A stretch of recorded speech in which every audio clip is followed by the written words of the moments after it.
Sa bawat taon, dumarating ang isang linggo na tila bumabagal ang mundo.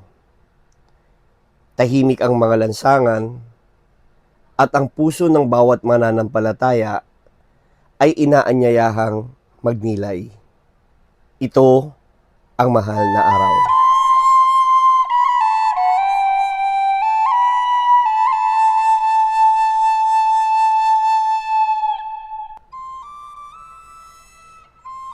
Hindi lamang ito tradisyon, kundi isang buhay na alaala ng pag-ibig ng Diyos.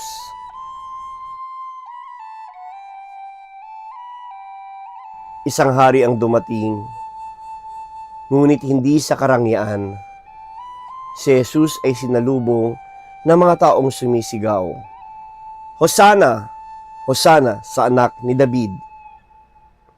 May hawak na palaspas, puno ng pag-asa ang kanilang mga puso. Ngunit ang parehong tinig na sumigaw ng papuri ay siya ring sisigaw ng pagpapako sa krus.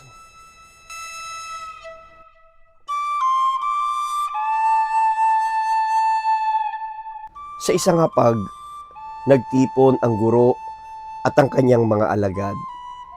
Sa simpleng tinapay at alak, iniwan niya ang kanyang sarili. Isang walang hanggang alaala ng kanyang presensya. At sa kanyang pagluhod, paghuhugas ng paa, ipinakita niya na ang tunay na pag-ibig ay nagpapakumbaba at naglilingkod.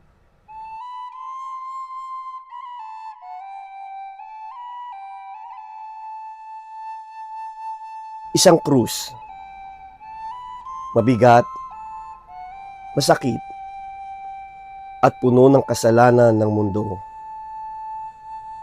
Sa bawat hagupit, sa bawat patak ng dugo, naroon ang katahimikan. Ang katahimikan ng sakripisyong walang kapalit.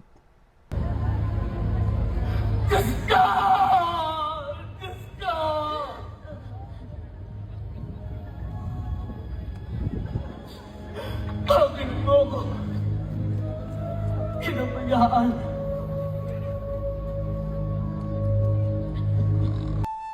At sa kanyang huling hininga, kanyang winika, naganap na. Hindi bilang wakas, kundi simula ng kaligtasan.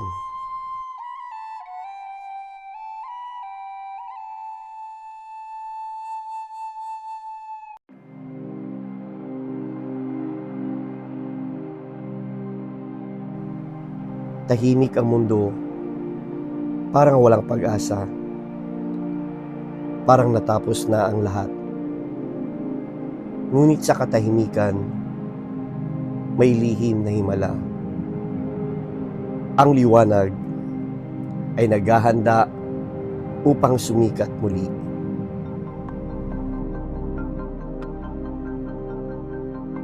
Ang libingan ay walang laman, ang kamatayan ay natalo, at ang pag-ibig ay nagtagumpay.